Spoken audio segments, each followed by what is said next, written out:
Record that way. So the recording is now going, and welcome to our evening session on repudiating the doctrine of discovery. And thanks for joining me. I've got a few folks from our congregation here at St. Andrews in Guelph, and even a guest from Toronto, a former member. Welcome to you as well. Happy to have you along with me for this evening's session on sort of giving us some awareness around the doctrine of discovery. The format essentially is going to be a few opening remarks from me, and then I'm going to invite folks to watch the video that's from the Presbyterian Church in Canada regarding the doctrine of discovery. And then we're going to come back and have a little conversation and ask some questions and stuff like that. So let's begin tonight with first a territorial acknowledgement. As we gather tonight, we acknowledge that the Indigenous people were here long before us, and they cared for this land and called it home. This territory has a rich history and was and is to this day considered sacred by many First Nations, Métis, and Inuit peoples. We have a responsibility to care for this land as their ancestors did, and to continue to strengthen our relationships with the Indigenous community. So welcome everybody. My name is Reverend John Borthwick, and at St. Andrews in Guelph, we're continuing our way of marking Indigenous History Month by informing ourselves a little more and gaining a little more knowledge around the church and its relationship with the Indigenous community and some kinds of historical things. And especially tonight, that's what we're going to dive into around the doctrine of discovery. Why would we talk about the doctrine of discovery? And I'll leave it to the video to explain fully what doctrine of discovery is all about. But probably a few reasons sort of stick out right now. Obviously, what we're witnessing as a country, as more and more children's graves are being revealed around residential schools.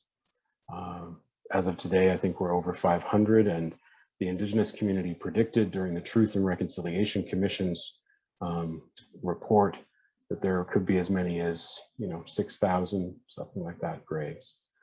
Our moderator of the Presbytery of Waterloo Wellington mentioned last night, he spent some time in Manitoba and was also the moderator of the Presbyterian Church at one point, and was involved in some work with the Indigenous community there and across the country.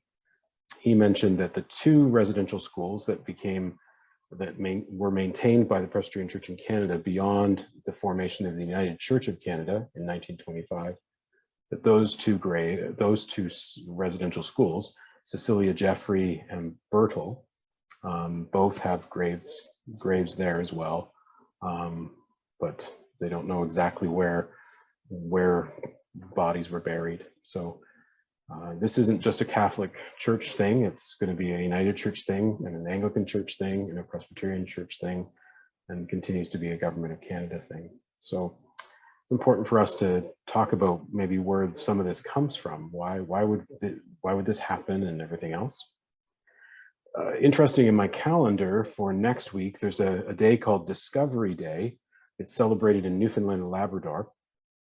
And it looks like they're changing the day, changing the name of the day. Like, it's still in my calendar as Discovery Day, but they're looking at changing it, similar to some other days that people have talked about that they should maybe think about changing. Columbus Day in the US and things like that. But even to this day, Discovery Day is celebrated in Newfoundland and Labrador as a day when Canada was discovered. And the video tonight will get into that a little bit. The other thing that's, I think, very important about why we talk about this kind of stuff is to help us understand a bit better and unpack a little bit more this concept of generational trauma. And generational trauma isn't fully embraced by everybody. We don't all sort of understand it or get it. We think of things that happened long ago and how could they possibly have an impact on people today. But I think more and more there's things being revealed that show that if something traumatic happened to an ancestor, that somehow filters all the way down, plus all the impacts of a culture and the ways in which not having access to certain things or being able to navigate a system that exists well and easily will have a long range impact on communities and on peoples. And I think we're learning more and more about that these days. So before we watch the video, let me open with a little word of prayer as we begin this journey tonight. And again, thank you for joining me tonight. Let's pray. Gracious God, we're grateful that we get a chance to gather around this small community tonight and those who may be watching later by the recording to share information about how your church, your people who followed Jesus came to a certain kind of understanding about other peoples around the world. And because of that understanding, acted and perpetrated many acts of violence and coercion, ways in which they saw others differently than themselves, saw themselves as superior to others, decided that they were the ones to civilize another people or colonize another nation. And the impact on that is felt to this very day in our Indigenous community, the Indigenous community, and in Canada and beyond. Continue to strengthen us and encourage us as we learn more about our own history and our own part that we've played, to open our hearts and minds to take action and to seek ways of being more engaged in justice and healing and reconciliation with the Indigenous community in our local community and beyond, calling for our government to continue to take action as well. And we pray all this in Jesus' name and for his sake. Amen. One more thing to say about today, especially, we had been talking over the last few weeks about Bill C-15, and it was passed by the House of Commons and had been sent to the Senate, and it was just passed today at the Senate level, which is good. Now it needs to get royal assent, and then it actually has to be acted upon. Essentially, Bill C-15, for those who don't know, is essentially our government finally taking the UN Declaration on Indigenous rights, the rights of Indigenous peoples, and saying that we're going to work towards implementing that and create an action plan where we'll make sure that the laws of our land and everything else come in line with the United Nations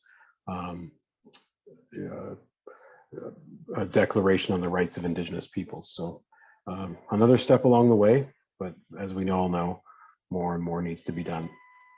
So I'm just going to put the link to the video in the chat so that you can go and watch the video for 45 minutes or so, and then we'll see you back here soon after that.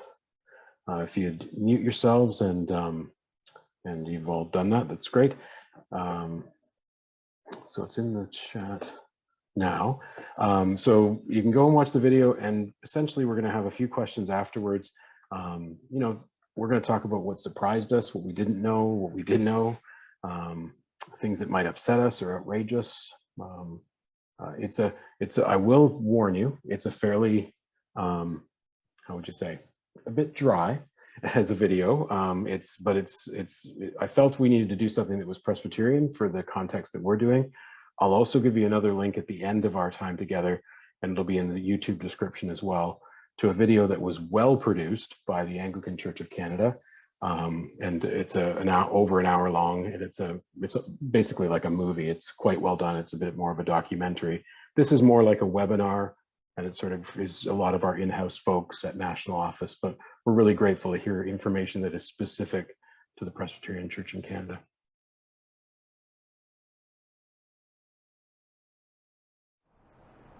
Hi there, my name is Kara Earhart, and I'm the Justice Ministries Program Assistant with the Presbyterian Church.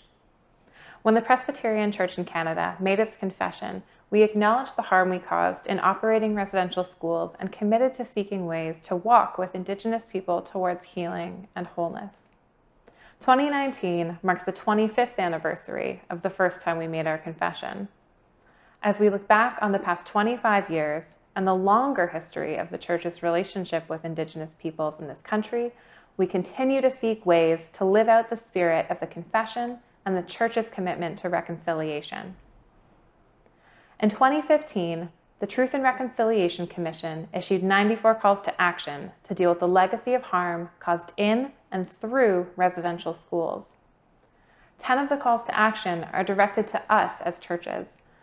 Call to Action 49 asks the Church to repudiate concepts used to justify European superiority over Indigenous peoples. This includes two concepts, known as the Doctrine of Discovery and Terra Nullius. What do we mean by the Doctrine of Discovery?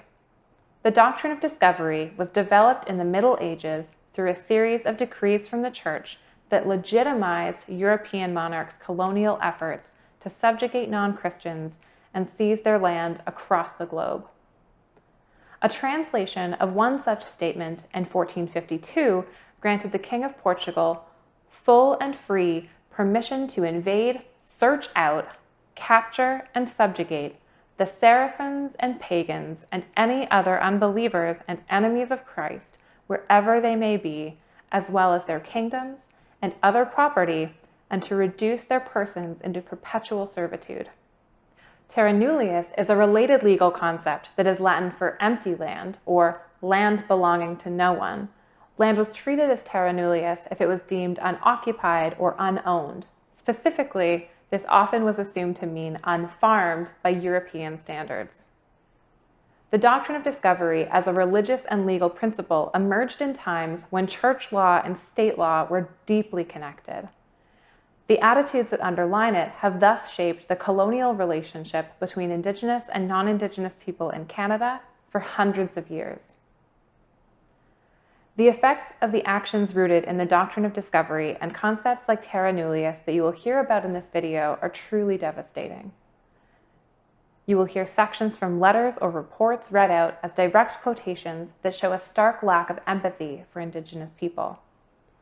The Truth and Reconciliation Commission described the residential school system as cultural genocide. A hard and complicated truth is that the Presbyterian Church in Canada was an agent in that system, and so as we confront this truth, we must bear witness to its ongoing legacy and seek ways towards healing. At General Assembly in June 2019, commissioners will vote on a series of recommendations related to repudiating the doctrine of discovery. In order to understand where in our history and policies the Church relied on concepts that justify European sovereignty over Indigenous lands and peoples, the Presbyterian Church in Canada's Assistant Archivist Bob Anger researched and prepared a narrative chronology reflecting how some of these attitudes manifested in the Church. This window of time reflects the beginning of the Presbyterian Church in Canada until the year that the Government of Canada took on the operation of the last Presbyterian residential schools. The pressing question is, how has the Presbyterian Church in Canada's mission and ministry with Indigenous peoples been affected, if not directly by the doctrine of discovery, then by the assumption that Europeans knew better than Indigenous peoples what was needed to thrive in life? This video is a summary of Bob's research. The actions and policies described in this video created trauma for generations of Indigenous people, trauma that is still an active influence on daily lives and relationships. The doctrine of discovery was one of the tools used to shape this intergenerational trauma. In order to continue the work of undoing this trauma, we must understand and repudiate the doctrine in our church, not only in its historical use, but also any present legacy.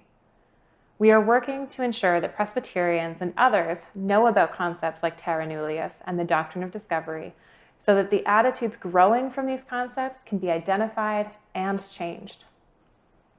Doctrines that espouse superiority of one people or culture over another must never again be allowed to take root.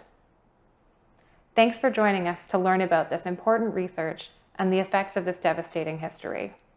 For more information, feel free to contact us at Justice Ministries at any time.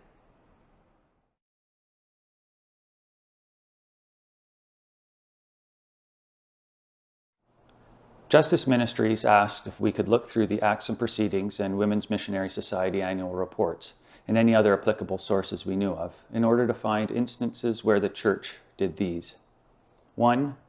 Consciously presumed the superiority of European culture, language, traditions, religions, etc., over Indigenous culture. 2. consciously described Indigenous people and culture as inferior. 3, expressed the views that assimilation into European or Western culture is the only way to be Christ-like. And 4, believed that the success of mission was understood by the degree to which Indigenous people were civilized. In other words, quotes that reflect a colonial attitude by the Church, but also any instances where the above attitudes were questioned. The end product is 52 pages of quotes covering roughly 100 years. The quotes begin in 1866, the year the Church first entered into mission work with Indigenous people, and end in 1969, when the Church handed over responsibility of its 2 remaining residential schools to the government. It's a long time, and to try to give some context to the quotes, rather than having just one long list, I ended up grouping them into smaller time periods or sections, based on points in time where things seemed to change in some way, and then wrote short introductory histories for each of the sections as well. So, for this presentation, what I'd like to do is just go over each of these sections from the report by giving you a bit of the history, and more importantly, highlighting some of the quotes themselves from the report. And a short disclaimer, I've tried to be as accurate as possible, but distilling 100 years of history into a few pages is not easy, and you inevitably end up simplifying things that are very complex and making broad generalized statements about things that are much more nuanced than that. So I just ask you to keep that in mind. The report itself is not meant to be a full or official history in any way, but rather as a source of reference, specifically for justice ministries, but also hopefully for the wider Church. So with that in mind, I'll begin. Section 1, 1866. It was in this year that Presbyterians in what is now Canada first entered into mission work with Indigenous people. The minister who volunteered to take on the responsibility was Reverend James Nisbet, and in June of 1866, he and his wife and baby daughter and a small party of helpers left what is now Winnipeg and traveled 900 kilometers out into the prairies with the expectation of founding a mission somewhere in the area around what is today northern Saskatchewan. The party arrived 39 days later at Fort Carleton, a Hudson's Bay Company trading post on the North Saskatchewan River, where they met George Flett, Nisbet's interpreter. In general, Nisbet approached the task of securing a location for the mission with what appears to be a mix of both colonialism and respect. The following is a quote from Nisbet just after his arrival at Fort Carleton, which sheds light on the colonial aspect of his thinking. James Nisbet, July 18th, 1866. Our plan must be to pitch upon a place eligible for settlement, and when the Indians are disposed to leave their children for instruction, one place will suit them just as well as another, considering that they were very seldom to be found on what they call their own lands. Nisbet himself added the italics. However, in his actual dealings with the local Indigenous leaders, Nisbet, with Flett's help, seems to have exhibited a measure of respect. He acknowledged the territory on which he wanted to stay belonged to the Cree Nation, and like a visitor or outsider, expressed a desire to stay only where invited and welcomed first. The following are 2 quotes from a letter written by Nisbet about these first meetings. James Nisbet, July 30th, 1866. Mr. Flett and I sat down among them, and as a preliminary to conversation, according to Indian fashion, we gave to each a bit of tobacco. After the whole company had their pipes in full blast, I made a little speech to them.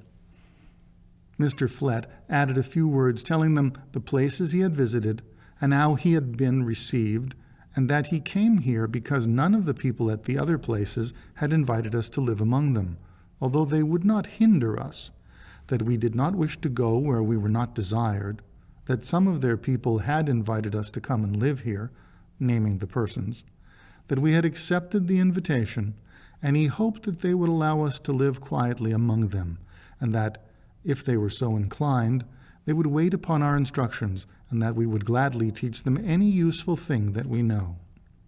Another of the old men gave quite a long speech. He said he quite agreed with the others. He liked our talk very much. He thought we were kind, and he hoped we would live peaceably together and help one another. Nevertheless, he must say a few words. Then he spoke of the white men coming into their territory, driving away their buffalo, so that they are now few and confined to a small space, that the Indians were driven farther and farther away as the white man advanced, so that they were now in narrow bounds, etc. In reply to his long speech, we said that all he said about the white man was perfectly true, and that was one reason why the friends in Canada had sent us to teach them a better way of living than to depend altogether on the buffalo, and that they may learn other things whereby they may be blessed forever.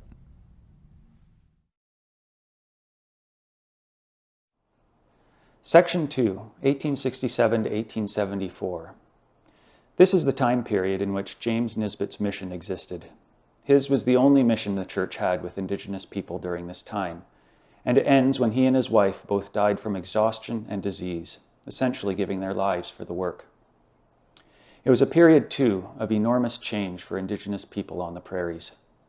Settlers were arriving in increasing numbers, the buffalo were being pushed further west, smallpox and other diseases were wreaking havoc on them, and most significantly in 1870, the ancestral land on which they lived was, quote, sold by the Hudson's Bay Company to the Canadian government, causing a large degree of anxiety amongst them. Now Nisbet himself was born in Scotland and certainly had what we would call today a colonial attitude towards Indigenous culture and religion. And sadly, some of his quotes exhibit this attitude very clearly. However, I suggest in the report that his actual approach to the mission work was in some ways different from the approach the church would take later on. It was an approach that seemed to focus more on the sharing of Christianity and Euro-Canadian culture with those willing, rather than that of forcing it upon everyone, as would indeed happen in the future. What I'd like to show next is a very long, but I think interesting quote that sheds light on this. It dates from 1868. During that year, Nisbet and his family had returned to Ontario for a time, and when he returned to the mission, things seemed to have fallen apart a little, and the local Indigenous people asked for a gathering. The following is Nisbet's recounting of that meeting. James Nisbet, September 29th, 1868.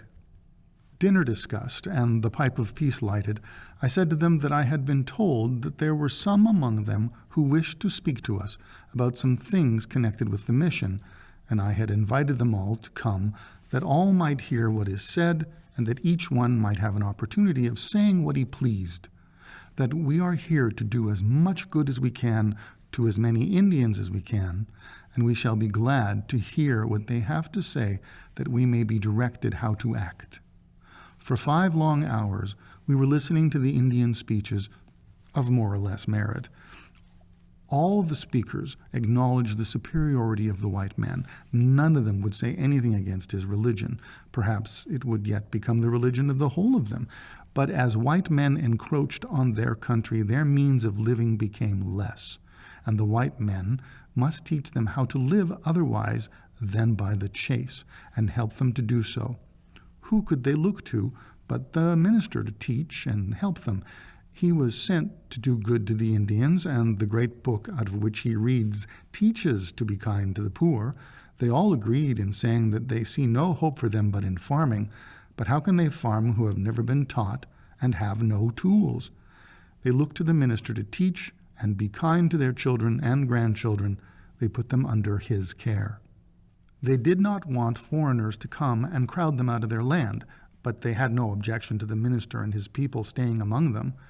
I made a general reply to all that was said. I repeated all that I had said to them when we first came here, our great object in coming, to teach the Christian religion.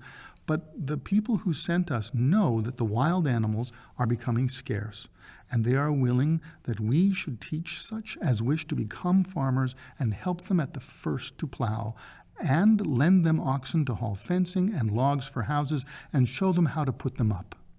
I explained to them fully how they should proceed in the event of any of them wishing to make a trial of farming next season. I said I would be glad to do all in my power for their children, and would teach any of them, young or old, to read and write in their own language who desired it. I trust and pray that good will come of this conference. Some predicted trouble, but I do not apprehend any. I found a great deal more of the conciliatory spirit than I expected, and more appreciation of our work than I thought existed, and I thank God for it. It's an extraordinary letter with a lot to digest. I'll just highlight a couple things. One, it shows an interest in listening and learning by Nisbet, which I think it is safe to say the Church did not do in later years.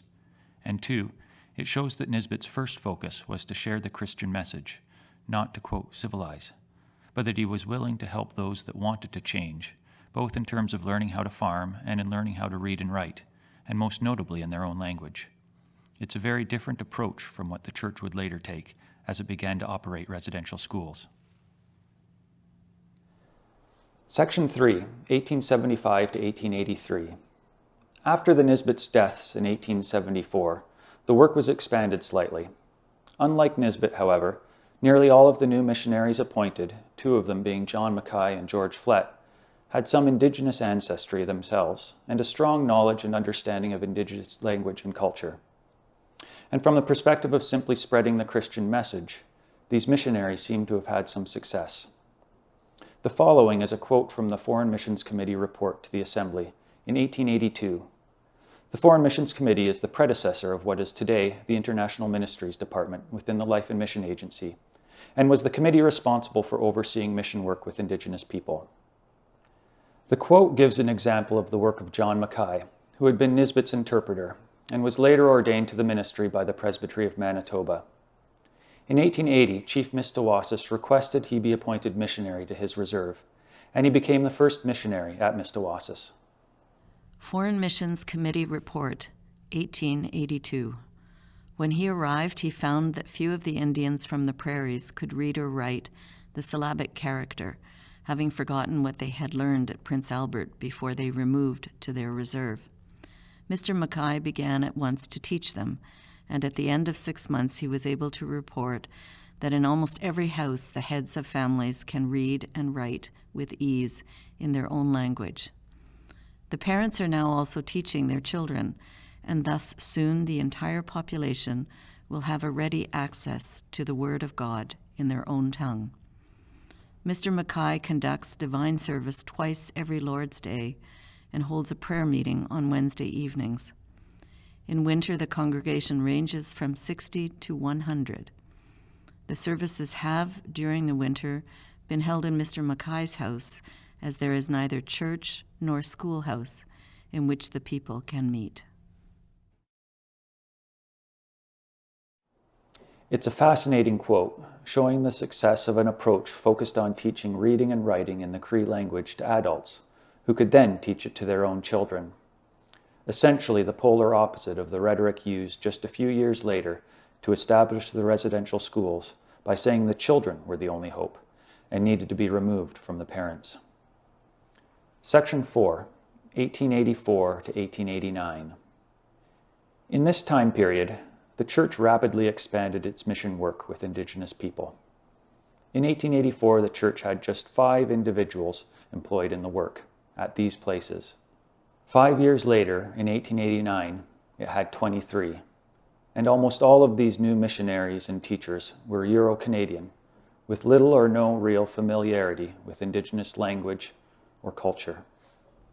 The work being done by earlier missionaries like John Mackay and George Flett up to this point, as reflected in the quote just read, seems to have been conducted in a more or less peer-to-peer or adult-to-adult style of relationship.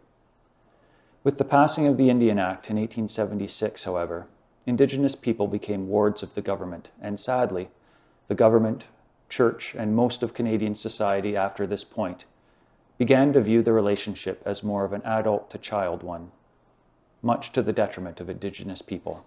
The fact that some rose up in a short but violent uprising called the Northwest Rebellion in 1885, unfortunately, seems to have further exacerbated the view by most Canadians and the Church that Indigenous people needed to be, quote, civilized.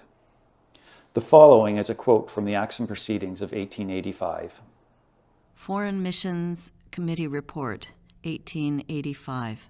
Your committee believe that, in the sad events which we now deplore, the Lord is calling us to greater diligence and greater fidelity in imparting to those poor benighted tribes the knowledge which alone can lead them in the way of peace and everlasting life. It's maybe no surprise, therefore, that this is also the time period when the Church's work in residential schools began. There were a number of early advocates within the Presbyterian Church in Canada that supported the idea of residential schools, one of them being George Flett.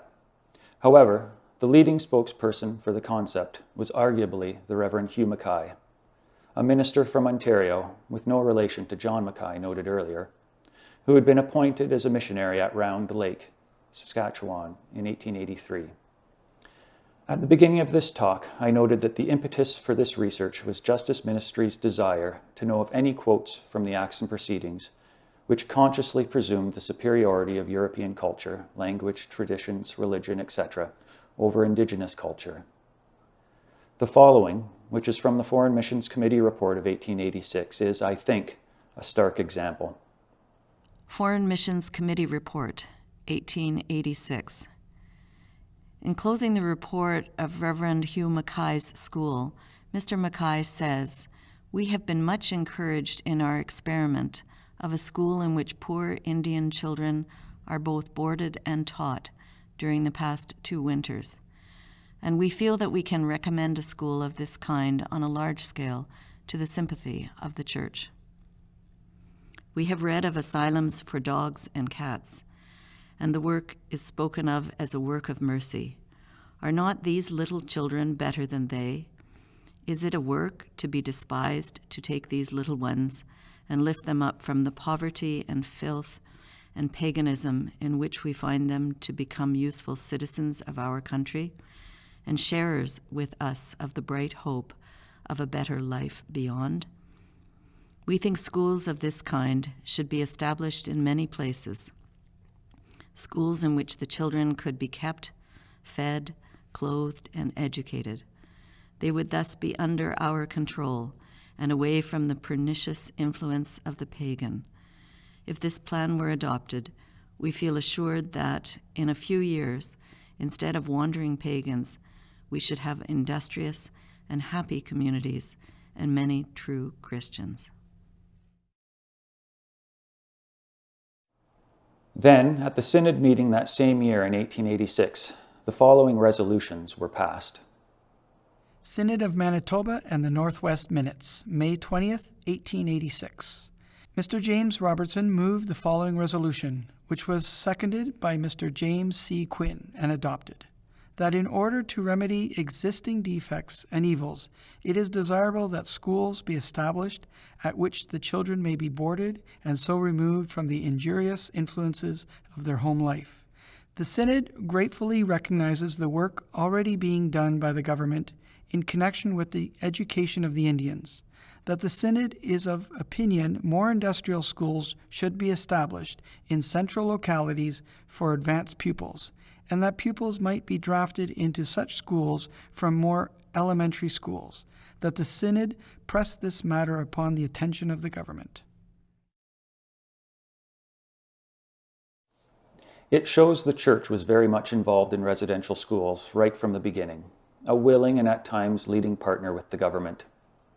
One of the saddest ironies I noticed in doing this research is that, as mentioned earlier, the mission work being done on the reserves was in many respects doing well at this very time, from a sharing Christianity viewpoint. Christian communities were not only being formed, but in many respects being embraced by Indigenous peoples. And yet it is this very time when the argument used for starting residential schools is that the children needed to be removed from their, quote, pagan homes. The following is a quote regarding the Birdtail Reserve. Foreign Missions Committee Report, 1887. This band presents, in some respects, one of the most striking instances of progress shown by any of our bands. They are Sioux. As reported last year, this is to a large extent a Christian community. There are about 140 souls on the reserve, and there are 30 names on the communion roll. They have prayer meetings, Sunday schools, and family worship, and contribute to church schemes. Our school on this reserve, under Mr. J. G. Burgess, is doing excellent work. The number on the roll is 27, with an average of a little over half that number. Just 1 year later, this day school was closed, and the parents in this Christian community had to send their children 12 miles away to the new Birdle Residential School. And they would have to do that for the next roughly 70 years. The doctrine of discovery essentially refers to the attitudes of superiority and arrogance used by European powers to justify the taking of Indigenous peoples' land. Sadly, the same attitudes were now being used to justify the taking of their children. Section 5, 1890 to 1911. Although some day schools on reserves continued, the focus was now on boarding schools, still relatively small at this time, with about 20 to 30 children on average.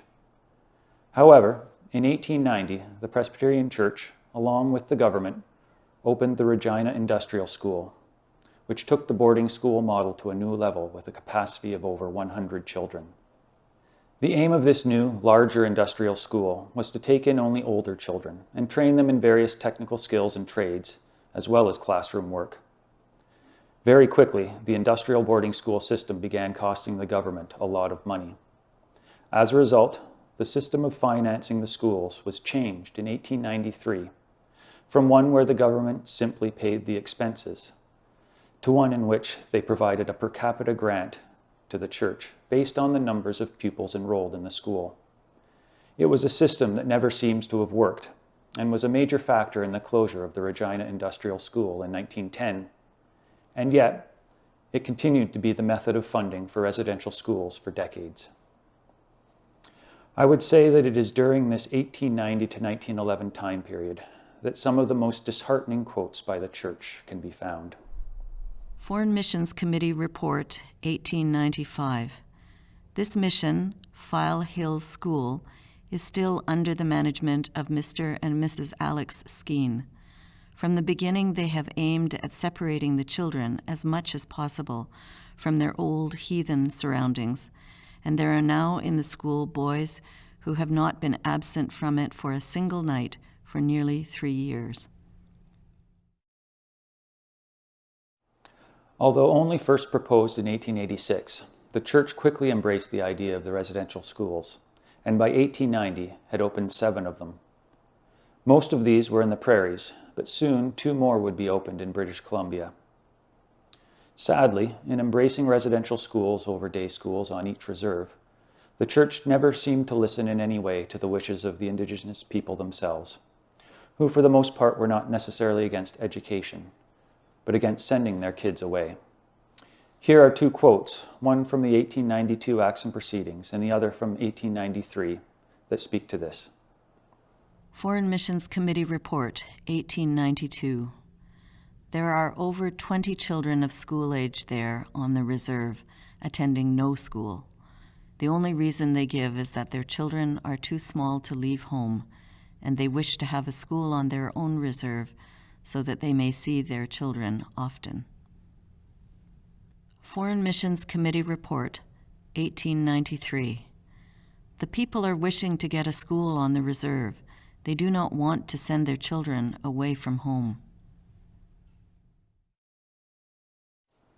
As a result, attendance at residential schools was in fact quite poor in these early years, which became a real problem for the Church, as funding from the government was based on the number of children in actual attendance. Unfortunately, the Church tended to blame the parents for the lack of attendance, rather than recognize that it was the residential aspect of the school itself which was a primary problem. As a result, more and more time and energy, and sadly pressure tactics, were used in attempts to, quote, recruit children. And when these continued to be unsuccessful, the idea of compulsory education began to be raised. Foreign Missions Committee Report, 1893. The most important change is the proposal to adopt a system of compulsory education. Hitherto, pressure of many kinds has been brought to bear upon chiefs of bands and upon parents to send their children to school.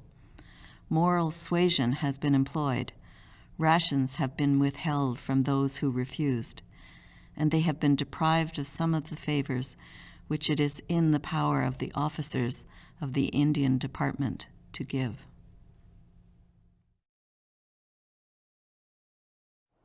Aside from the difficulties of the residential schools, Indigenous people in this time period were also having to come to grips with the complete loss of their land.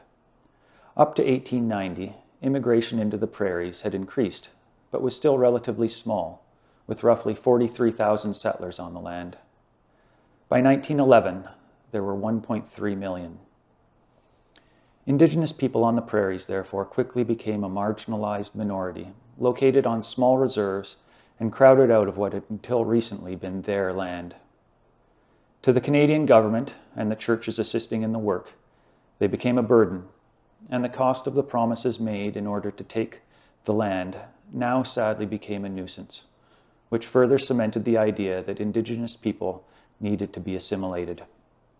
And here are two quotes from the 1890 Acts and Proceedings which reflect this. Foreign Missions Committee Report, 1890.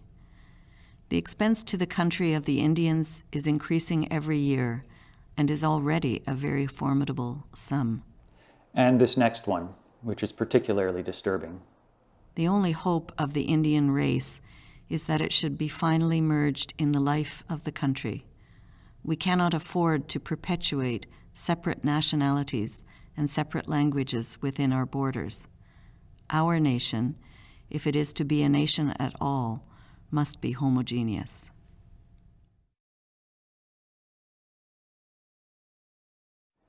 Section 6 and 7, 1912 to 1969. From an administration standpoint, significant changes happened at the beginning of this time period regarding the Church's mission work with Indigenous people. In 1912, oversight of the mission work was moved from the Foreign Missions Committee to the Home Missions Committee, what is today Canadian Ministries within the Life and Mission Agency. Then, in 1914, an agreement was reached between the Church and the government, whereby the government maintained responsibility for the day schools that existed. The Women's Missionary Society became responsible for the administration of the residential schools, and the Home Missions Committee became responsible simply for the work on the reserves. This all had a huge impact on the work in many ways. For one, the work on the reserves suffered tremendously.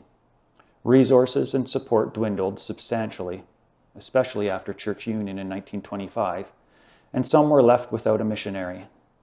Sadly, just at the time when many of the reserves, even with the detrimental effects of the residential schools, had developed Christian communities.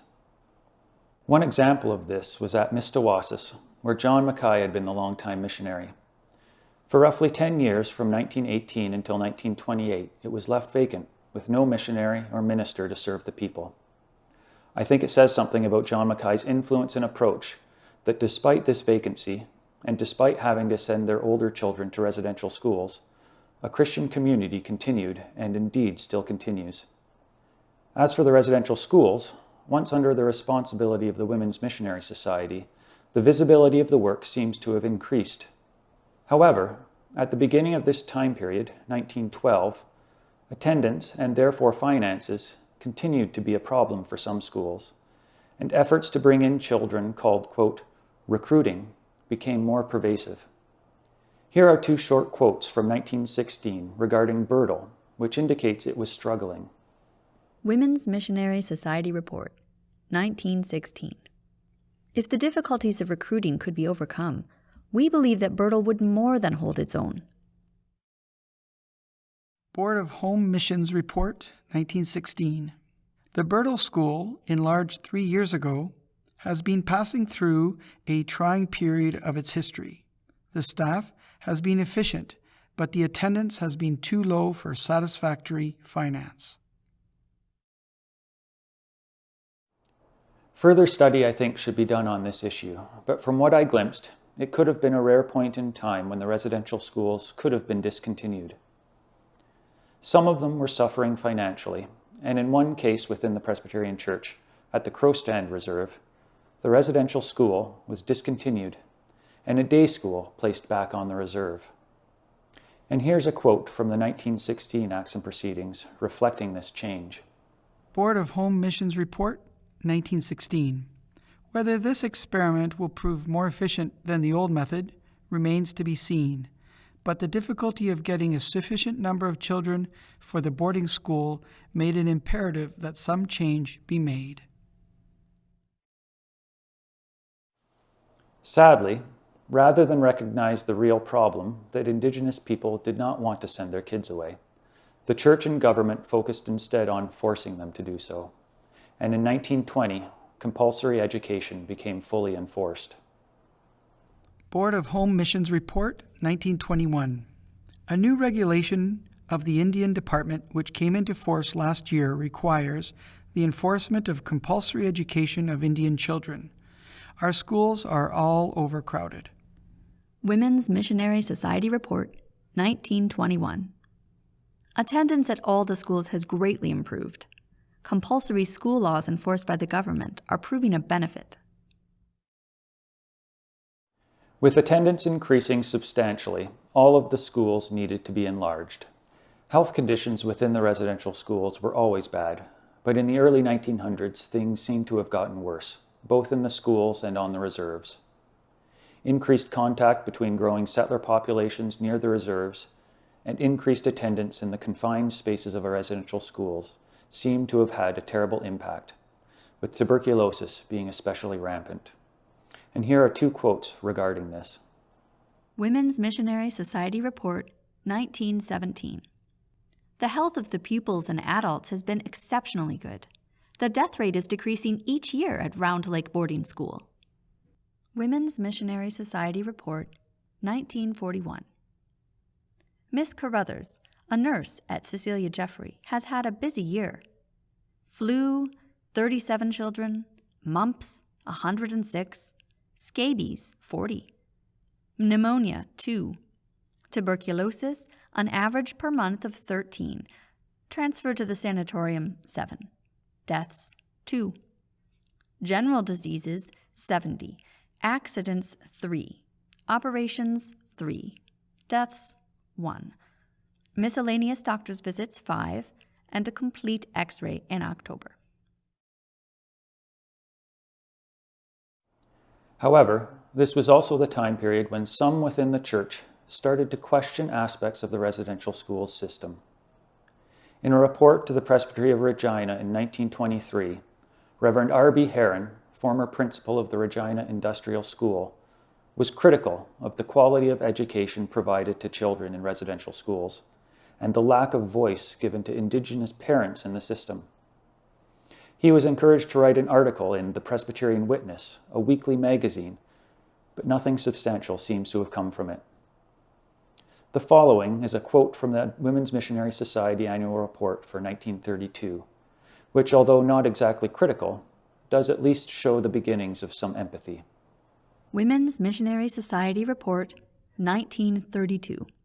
May we also say a word reminding ourselves that these Indian parents deny themselves much in being separated from their boys and girls, except for 6 weeks in the summer. We realize our stewardship and responsibility.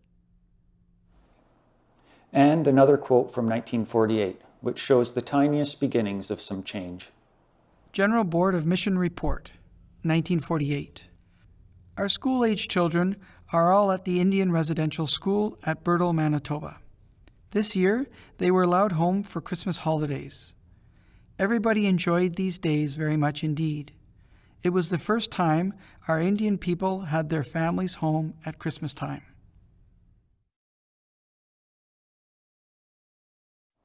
Then, in 1960, the Board of Evangelism and Social Action, predecessor to Justice Ministries today, in its report to the General Assembly, commented at length on an address made by Senator James Gladstone, the first Indigenous senator to be appointed, in which he outlined the government's poor record with respect to its relationship with Indigenous people.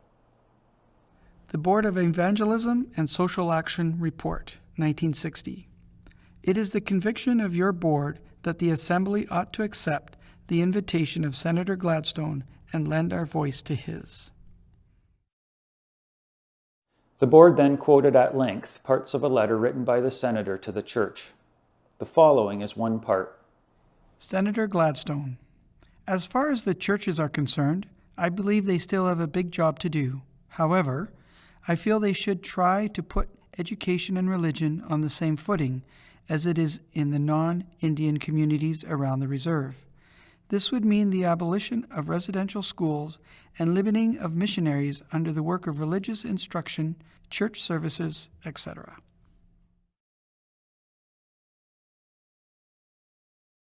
It was at this time as well, in 1960, that the Presbyterian Church in Canada prepared and submitted a brief to the Parliamentary Committee on Indian Affairs, in which a number of statements and recommendations for change were made. Here are just two. Women's Missionary Society Brief to the Parliamentary Committee on Indian Affairs, 1960. As a norm, we think the day school near enough to the reserves of the pupils, which is shared alike by Indian and non-Indian, is the most acceptable. We disapprove of the practice of taking young children, and even some inexperienced older children, far away from their home reserve to a central school, even though it be a fine school. There must be a transition period, so that the shock of a complete change and the shock of an overwhelming homesickness will not accrue either to the pupil or to his parents and family. Incompatibility and loneliness are often discounted by staff.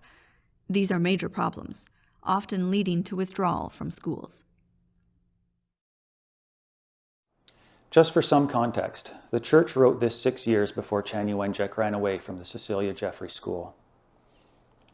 The brief itself, however, seems to focus on how the government should change and didn't in any large degree analyze how the Church should or could change. And it still recommended the continuance of the residential schools. But as evidenced by these quotes, there was some dawning recognition that things as they stood were not working well. And I'll finish with one last quote from the brief that finally shows a less colonial, Euro-Canadian superiority on the part of the Church when it comes to Indigenous culture. With scholarships, Canada Foundation or other special funds, selected Indians should be encouraged to gather and put into forms which can be preserved histories of tribes, their customs, their lore, their artistry, their language, and other marks of their culture, all of which would return to the Indian some of the dignity of which he was shorn by those processes of the government and relationships with non-Indians, which have tended to detract from the dignity of the people. This should be done while Indians, still living, can relate the present generation back to Indians of former generations, who live more or less according to their historic manner and custom. This would not only be a source of pride with the Indian, but would enrich the general culture of Canada, and would be the means of correcting histories written for non-Indian consumption with a severe bias against the Indian. Things were beginning to change, therefore. It would, however, take a long time, as it was 34 long years between these initial statements in 1960 and the creation and adoption of the confession made by the Presbyterian Church to Indigenous people in 1994. Thank you for taking the time to watch this video. There are links in the video description to resources where you can learn more about the Doctrine of Discovery. If you learned something in this video, share it with a member of your church and start a conversation. How can you seek reconciliation in your community?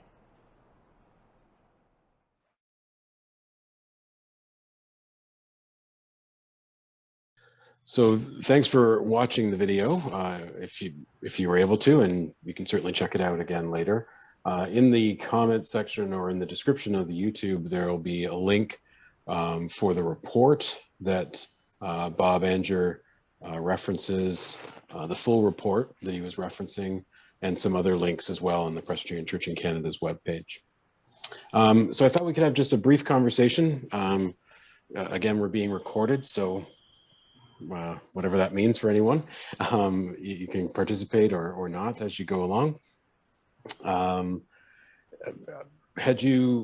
be curious to know if folks had heard of the Doctrine of Discovery before, or what kind of knowledge they might have had of like the phrase terra nullius.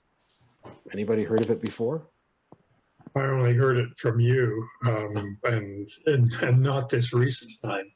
I think it was mentioned that maybe in Bible study a year or two ago. And actually I watched that video at that time. So this is the second time I watched it. And I don't think it's dull at all. I find it fascinating, disturbing, but fascinating. Yeah, for sure. Yeah, go ahead, Janet. I think it's heartbreaking. My grandpa, after the gold rush, settled in the southeastern prairies. Mm. And that's where my mother had her first few years. Mm. I think just listening to it, it was just heartbreaking that these people genuinely believed that they were doing good. And I think that's the terribly, terribly sad thing, that they thought they were doing the best that they possibly could, and yet. It's right. So go on, Rick. I would say it's interesting how the attitude changed, because at the outset, they were concentrating on educating the adults in their own language, and witnessing to the gospel at the same time, and then flipped completely and became just, to certainly, like you said, it's heartbreaking. It's impossible for us to understand how they could think that they were doing the right thing in the way they operated the residential schools. And yeah, it's scary. Excuse me, Joe. Did you allow Yes, Phyllis. Well, it says that the video is off and I can't have the picture on because you won't allow it. Is that working? I just said I asked to start video. Yes. There you go. There you go. There you are, are. Phyllis. Thank you. Did you want to jump in with something, Phyllis? Your thought? Well, the one thing that came to me was that here's the history of Indigenous people in Canada, and most of it I haven't heard before because we didn't study this in school. We studied the history of all kinds of other lands, but not Canada. It's a really good point, Phyllis. Yeah, for sure. And Rhonda, did you want to offer something as well? It's just that in all the communications that were read aloud, there was no voice for the children, the parents, until later on. It was all reports, and things were usually they were going well, and many people were becoming Christians, and it just seemed very, very centered on their perceptions, and very little was considered, and no voice given to the Native people or Indigenous people. For sure, yeah. And just to be fair to the presentation, Bob Anger is the archivist, and his role was to search through all of our church records. So it would be like the minutes of General Assembly and reports that were sent to General Assembly, but also to be fair and to offer a fullness to what you're reflecting on there. Reports that come to General Assembly now and reports that we're hearing now that are written in the last couple of decades often focus on what are the people who are directly impacted by whatever it is actually saying. It's sort of like having done a history degree, your best stuff to research history is primary sources. Right. If you can find a primary source where somebody at the time is quoted saying something, that's the most important kind of source. And so it is interesting throughout the history as he reads the reports, it's very much, just the individuals without any sort of quotes or commentary from others. And at least in the last couple of assemblies, we have heard the voice of the Indigenous people in our reporting around how things have been impactful. And the really meaningful piece around the Truth and Reconciliation Commission of Canada that happened is very much about that. Let's hear the stories and let's actually hear the truth that way. Janet, you wanted to get in? Well, yes, and the problem is, what is truth? Because if you think, Phyllis, you can remember back a bit, and Rick, even when we were growing up, there was so much respect for authority. And it was an acceptance. I mean, it was a total acceptance that that especially in Britain, in my case, and therefore there were an awful lot of assumptions made about how you made statements based on that fact, that those people up there knew better. And it was only back in the 1960s that people began to challenge that. So, you know, I think we have to be careful that when we're looking from the lens of today and the understanding that we don't condemn people who really, really were doing their very, very best by the standards of the time, including using corporal punishment for children. I mean, that was standard. For sure. And the interesting part in the confession that I'm actually reading as a part of our opening, the Rogers intro for this Sunday. I'm reading the entire confession as a part of that intro. So if you're interested in that, you can also read it on the Presbyterian Church in Canada's website, and it'll be in our bulletin this week as well. One of the phrases the confession uses is that we're not looking back on history with superiority, but we're actually acknowledging that we may have done the same things if we were in that time. So I think that is the issue. And for myself, one of the great revelations for myself a few years back was that if I was serving the church at that time, it's very possible that I could have been like a principal of a school or working at a residential school as a part of my ministry, and wouldn't perhaps have thought anything more about it that way. Go ahead, Rick. And this was going on when Canada was a Christian country. And people look back and say, oh, you know, things used to be so good. Everybody went to church, blah, blah, blah, blah, blah. But look at what we were doing. And is it any wonder that the Christian church has some difficulties today, that people think we're hypocrites? Look at what we did. For sure. Yeah. Go ahead, Phyllis. We're redoing a little bit of what was happening in England. Didn't they have industrial schools in England? And they talked in the report about the children going to industrial schools. I presume they were being taught a trade. So that, well, it sounds silly.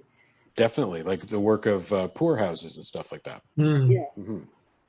But Go ahead, also Janet. because Yeah. education was streamlined, was segregated, or was there was the people who were potentially academic, and then there were the others who weren't. I mean, when I started my teaching, I taught in a junior secondary, and these kids were not academic, and although there were one or two late developers who did make it eventually, as it were, to university or college, but the majority were going to go into some sort of working career. And some of them were really rubbished. I mean, it's terribly sad to say, but that's how it was.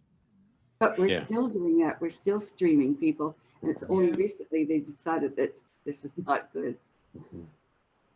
Yeah, definitely. Yeah, even within today's school system, there is a sense of streaming, and you know, even in a modest sense of if kids aren't academically achieving, they're often encouraged to go to a certain kinds of schools, and we've certainly heard recently, maybe more recently, or been able to hear more recently, the experience of BIPOC, Black, Indigenous, and people of color, who have felt that more often than not, their children have been perceived to need to go to need to be streamed in a certain way, and not have access to certain opportunities because of that.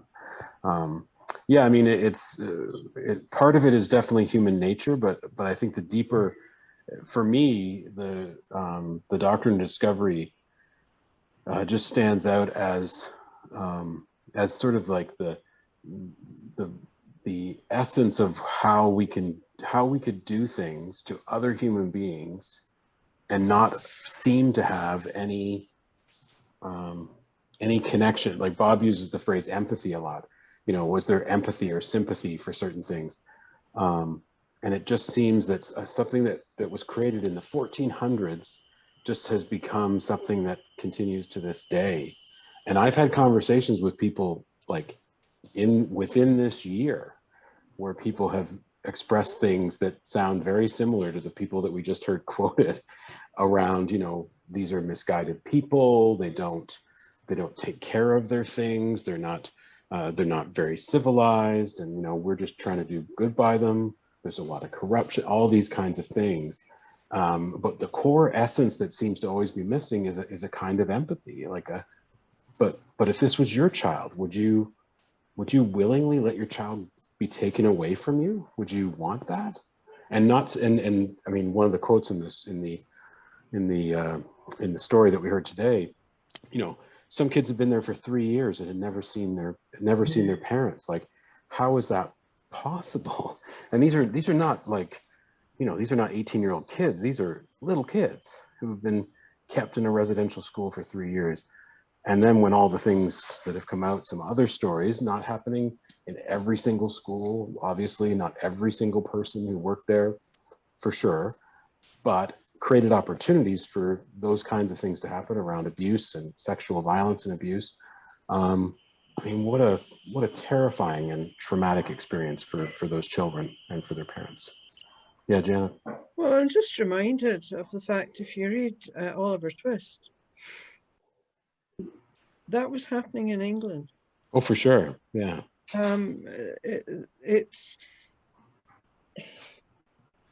I think we have to, we have to be completely, we object and we deny that this is something that it can continue, but that was an attitude that prevailed, and you could do what you wanted with orphans and so on. The difficulty was with Indigenous kids, they were not orphans, and that. That's right. Mm-hmm. Go ahead, Rick, and then I'll get Rhonda. Jane's reading a book about homes for unwed mothers that were run by the Catholic Church in Ireland. Mm-hmm. Slave labor, and many of the children in that disappeared too. Some were adopted out, but others died. And they were treated like, the mothers were treated like slaves, and of course the sin that they had engaged in, getting pregnant when they were not married. Mm-hmm. No understanding, no empathy, no compassion, just punishment. Yeah, there was a movie out, I think Philomena, was that what it was called? Oh, yes. I actually saw that movie. Yeah. Told that story essentially. Yeah, like, it did. The girl that's featured in it, or the woman that's featured in it, is essentially raped, and then she becomes pregnant, and then they take her child away, and just a real disconnect there. And I think that's essentially the thing we really need to wrestle with, as people who value loving one another and treating our neighbors as we would want to be treated. Upholding that sort of Jesus kind of example and way to treat other human beings. It is fascinating and sad and traumatic that this is the kind of thing that has happened. I mean, it's so layered. The references that you guys are making related to how people were impacted in England, and poorhouses and all that. There was this sort of elitism that comes with that, a superiority of even amongst white people, of if I'm rich and wealthy and of a certain status, then these people are not worthy of anything. And people that were sent, the stories that you hear of how Australia as a penal colony became, where like there's literal stories of someone stole a little bit of, like a young person stole a little bit of like lace or something. They get arrested, and then they're put on a boat and sent to Australia, like for what? Like hardly anything. But they weren't treated as worthy of much. And so then when we take it to how Indigenous peoples and people of color have been treated, it's something is broken within the system that allows for all that to happen. Rhonda wanted to get in a while ago. Sorry, Rhonda. It's okay. There's two layers to this, and one is cultural, and I think that's a lot of what we're talking about now. And the other one is religious, in that these people, as missionaries of the Presbyterian Church, were doing what they believed very profoundly was God's call to go out and be a missionary, and there was no way to eternal life except through Christ. And so it's both cultural and religious, and I think within the Presbyterian Church we have to deal with both of those. I volunteer in the library at the Homewood, and yesterday I was processing new books and came across a whole section of books about cultural humility. And I didn't have time to sit down and look through them because I had a whole box of things to do. But I thought that was really interesting. And I came home and looked up, what is cultural humility? And it started with the medical and psychological professions, when they were dealing with people of a different culture than they were, and different things. And it's really interesting, because I was thinking, what about religious humility? I think we have to look at both when we look at what happened at residential. Absolutely. Yeah. Janet, did you want to get in there? Well, not to respond to Rhonda, but sort of another factor. Just the problem with people who've been criticized and condemned, but they have, and I've actually lost my train of thought. I was distracted. But no worries. I think it was basically the fact that I was remembering when I was teaching, in my early days of teaching, still a selective school, and it was I had the not smart kids, and some of these girls, I realize now, probably have been abused at home. Their great aim was to get pregnant. When they got pregnant, they would get a council house, and they would have a home of their own, and they would be independent. What they didn't, and they would have something to cuddle. What they didn't realize was that babies grew into 2-year-olds. But I think that it's just that, because it was something that was mentioned earlier on the video about just the sins of the generations, which it is perpetuated, or was it you who said that, John, at the beginning, that it doesn't just happen between parents and children, but it's a sort of an ongoing process, and somehow we have to find ways to stop it. Yeah, definitely. And I think, what it is, this intergenerational trauma that they talk about. So, and I've heard it paralleled in another way as well, related to anytime a child is separated from a parent, a child can't always process exactly what that was all about, like why. And most times, psychologically, a child assumes that there was something that they did, and that's why it happened. You hear that in stories of parents who divorce, the child blames themselves. It must have been my fault, something I did. We've heard that, I think, from folks who experienced during the Second World War, who were either sent to Wales or sent to Canada or other countries for their own protection during the Blitz and things like that during the war. But sometimes not having one of the pieces around trauma is, if you can't finish the story, your brain will automatically finish it for you. And so maybe as a child growing up, children that were sort of feeling very disconnected from their parents, and their parents not being able, probably because they're from a generational trauma of the First World War, not able to communicate clearly emotion and feeling.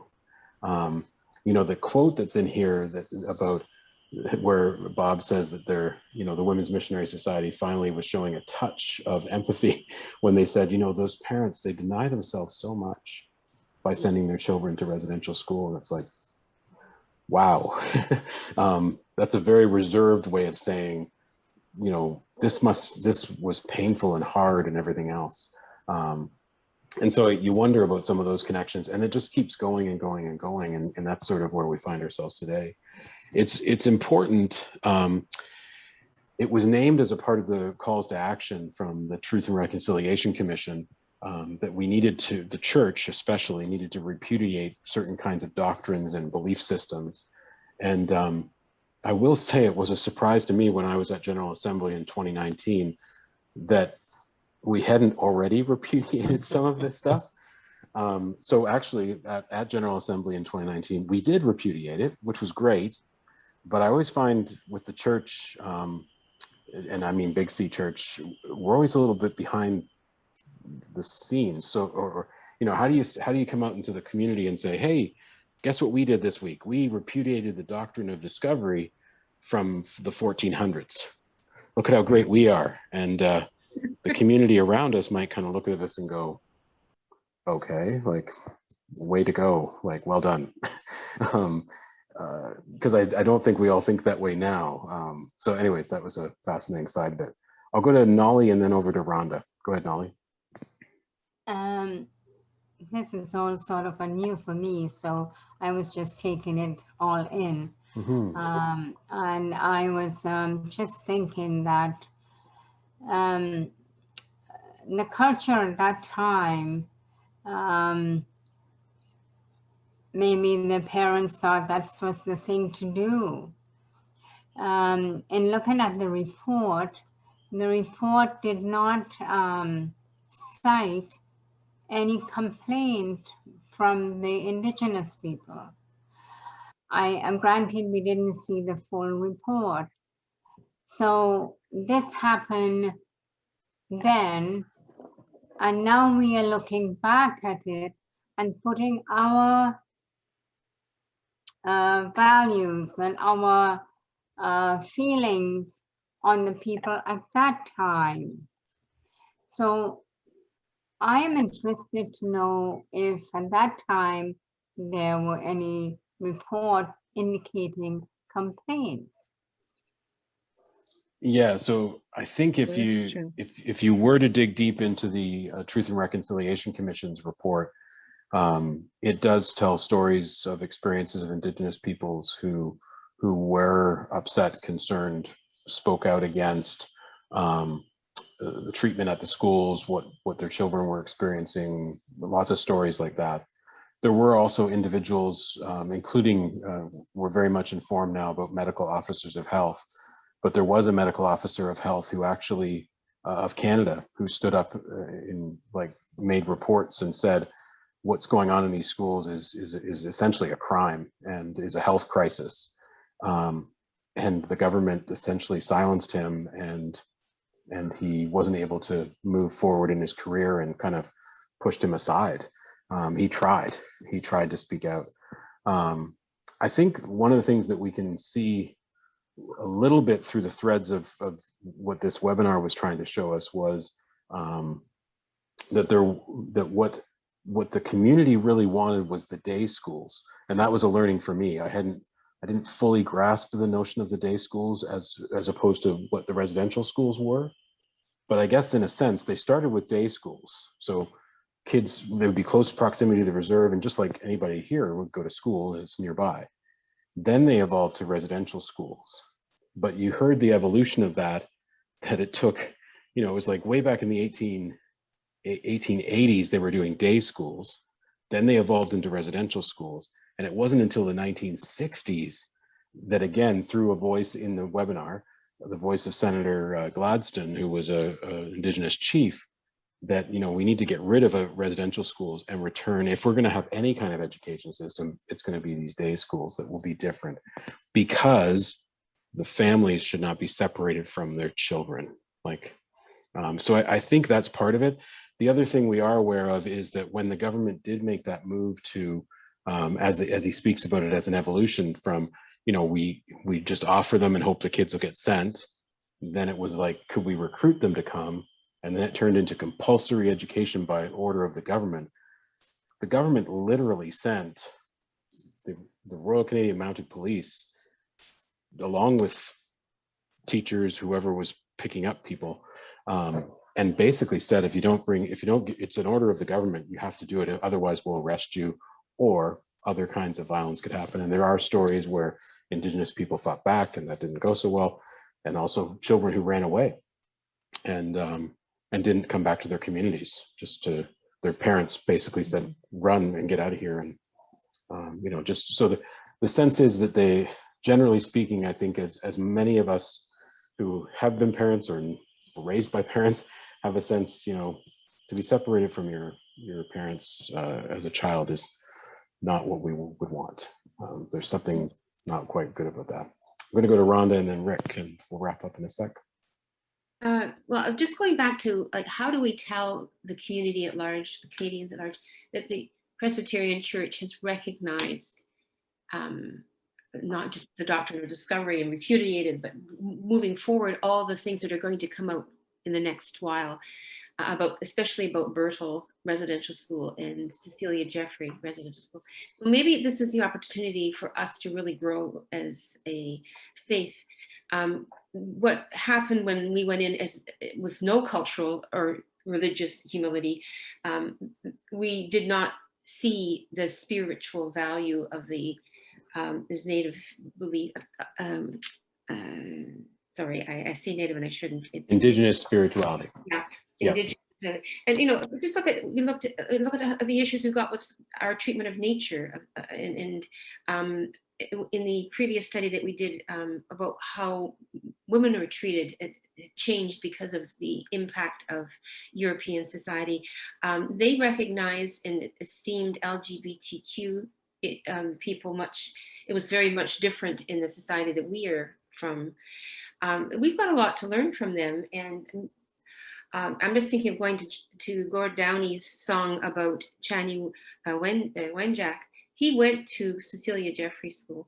And I mean, that just is heartbreaking that I didn't know that until just now. I'm thinking, it would be, we've got a lot to answer for, and maybe in answering for it, we will improve and grow as a faith. Yeah, I think actually the essence of what you're referencing there, Rhonda, is actually what they talked about right at the beginning, where he talked about how the missionaries who first began to engage in the early or mid 1860s, it was a spirit of listening and learning. And as I understand from some interactions with the Indigenous community, that's the essence that we are meant to be. That's where you're talking about cultural or even spiritual or religious humility. That's the space that we need to occupy. Yes. Listening and learning. Because for too long, we've basically said, this is what needs to happen, and here's our smartness and all of our stuff. It's about listening and learning. Yeah. Mm-hmm. And it's fascinating from that story he was referencing. It said they let the Indigenous community speak, and it took 5 hours. And it's like, yeah. And it sounds like they just sat there, which was, hey, that's great. Like, well done. Like, that's maybe what you should do. Because I think we do have a lot to learn from our Indigenous from the Indigenous community, not ours, that we don't own them, but from the Indigenous community around how we take care of this planet, around how I think one of the learnings we're going to have, and maybe the conversation that we're going to hear on Sunday from Stephen Jackson from the Anishinaabe Outreach, he's our guest on Sunday. Maybe this journey is going to teach us and maybe bear witness to the world. How do we move forward when things have been so traumatic and there's been such a breaking of relationships and trust? How do we repair? How do we heal? How do we reconcile? How do we do justice? And maybe the things that are coming out probably daily for the next several months, years, around the discovery of graves, maybe that will be the turning point for the whole country to have that conversation of how do we do this? How do we witness this to the world? How do we make it different? In a very minor way, because it was based on a similar experience in South Africa, in a way that parallel of, Desmond Tutu and the work they did around truth and reconciliation in South Africa, around apartheid. How do you as a country, how do you as a nation move forward? What does that look like? And not to say we're not going to have missteps, not to say it's not going to go horribly wrong along the way, but I think the essence of it is humility, listening, and mutual learning and understanding. Rick, I think you wanted to get in. Yeah, two things. First of all, the idea of listening, and it was mentioned in the presentation too. And I think one of the big issues, well, maybe the biggest one, is the Indian Act. And so I come to how we listen to the indigenous populations. So the Indian Act forced the Indians to elect a tribal council and a tribal chief. And then we only talk to them instead of listening to what the traditional native situation would be. So we've created that misinformation. And so if there's a dispute and the government goes in and negotiates with an Indian base, everything gets sorted out, and then all of a sudden it's not sorted out because the hereditary chief doesn't agree with it. Well, we created that mess ourselves, the Indian Act.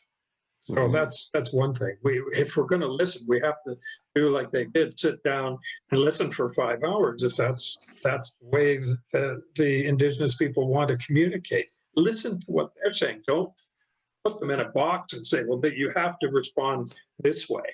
And that's what we've done. So that's one thing. The other thing is going back to the doctrine of discovery. Do you know, was there any basis in Scripture for that and in reasoning? Yeah, I don't know. I mean, I'm sure they would reference heavily like the conquest that would have happened with the land of Canaan. The idea of I'm sure they would have leaned heavily into that part of the story of the Bible. So the Exodus story, people liberated from Egypt, promised land. They get to the promised land and there's people living there, and God basically says, as they understood it and interpreted it in their scriptures, go in and eliminate them all, because they're pagans, they're heathens, they're all those kind of things, right? I could only think that they might have leaned into that if they were looking for some scriptural proof. But I'm also a person who sees things of a religious perspective in a kind of a different way.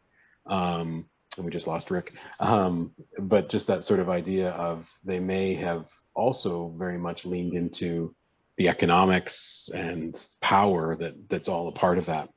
Because it benefits the church, it benefits the country, it benefits the rich. If they can go to these lands and just say, hey, this is all ours for the taking. Oh, nice. You've got a great land here. This is going to be ours now. We're just going to put our king's flag on that and claim it in the name of God as well. So we have a long history of corruption in the church world. So we're not exactly clean from all that. But like many of you have mentioned already, I think sort of where I want to wrap up and end for us. I like where we've sort of landed on this idea of we need to do more listening, but there also needs to be more action and tangible pieces that we can do. One of the things I want for us as Presbyterians to be connecting with as well, one of the calls to action is specifically for the Pope. And it is a call to action saying the Pope would come to Canada and offer an apology to the Indigenous community, and the Pope has yet to do that. We have, as the Presbyterian Church in Canada, responded as best we can so far to all of the calls to action to the church. We've done some of the work, and we need to continue to do that work. But we also need to be very much aware that we can't just sit back. It's not about superiority and say, oh, look at those Catholics, they're not doing it right, or they're not doing it well. We did it so much better. We haven't finished doing the work, and maybe that's the best way to sort of wrap this up or end. I've heard so many times people will say to me, when is this over? Like, when can this be just done? Can't we just be finished with it? I don't think it's ever going to be something that we're going to be able to be finished with. Not until there's justice, healing, reconciliation. And in a way, we don't get to decide what that fully looks like. And we're not used to that as a culture. And maybe we're not even used to that as a religious community. We like to say what it will look like. And I think it's still evolving. And maybe that's for the next generation as well. But we need to do the work.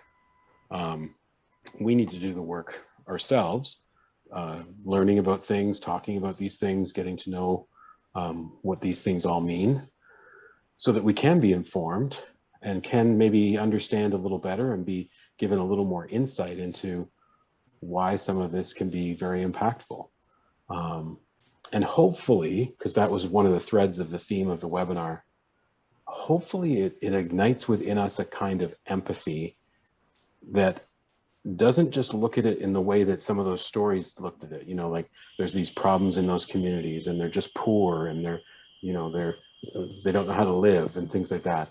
But looking at around empathy of the impact of something, as Rick said, we designed. It's a system. We designed it. And when I say we as a country and the religious communities that were a part of it. And we need to continue to confess that we were a part of that. And so that also means that we have a part to play in addressing it and dismantling it and changing it and trying to work in a way. But none of that's going to come without a lot of humility, listening, and a desire to take action and stand with the Indigenous community. I keep saying our, and I'm sorry for that. I appreciate you joining me on this conversation. I'm gonna, in the video description, you'll also see, and it's actually also on, I think, the Presbyterian Church in Canada website. If you want a much more professional, no offense to what our Presbyterians did, but if you want a much more professional sort of movie featuring a lot of folks speaking in and a lot of storytelling, there is another movie to check out that was designed by the Anglican Church, and it's called Stolen Lands, Strong Hearts, and it's quite something. It's really well done. I wanted to make sure that we, and that's the YouTube link if you want to look at it later, and it'll be in the description for the YouTube. But I wanted to give us, for our time together, more very Presbyterian kind of perspective. But you can certainly watch the one from the Anglican Church. It's quite something. I just want to close in prayer and thank you again for joining me on this conversation. This will be recorded. I'm not sure it'll be posted tomorrow, but it'll be posted in the coming days if you want to invite people to check that out. And it'll be in a future chimp if you want to pass it along that way as well. So let's close in prayer and reflect on some of this for the rest of our evening and into the days ahead. Creator God, we're grateful for the opportunity to gather and have a conversation, to learn some things and to listen to the testimony of the church throughout its history with the residential schools and this thing called the Doctrine of Discovery. We're grateful that as a denomination, we have repudiated this doctrine. We've said that this is not the way we should think and be and believe. That we acknowledge that it has caused harm and trauma to the Indigenous community. And we hope that as we continue to learn more, that as we're more informed, that we have this commitment within ourselves to continue to do this work, to listen more and to be humble in our approach, to seek to learn and desire more and talk amongst ourselves in our communities to get a better sense of things, and then seek ways of being partners with the Indigenous community. We're grateful for the courage of those who came forward during the Truth and Reconciliation Commission's work and the stories they told so bravely. We ask you to continue to commit us as a denomination, as a church, and as individuals to hold our government accountable and to hold ourselves accountable as we respond to the calls to action in our lives each and every day. We pray all these things in Jesus' name and for his sake. Amen. Thanks, everybody. Thank you, Thank you, John, for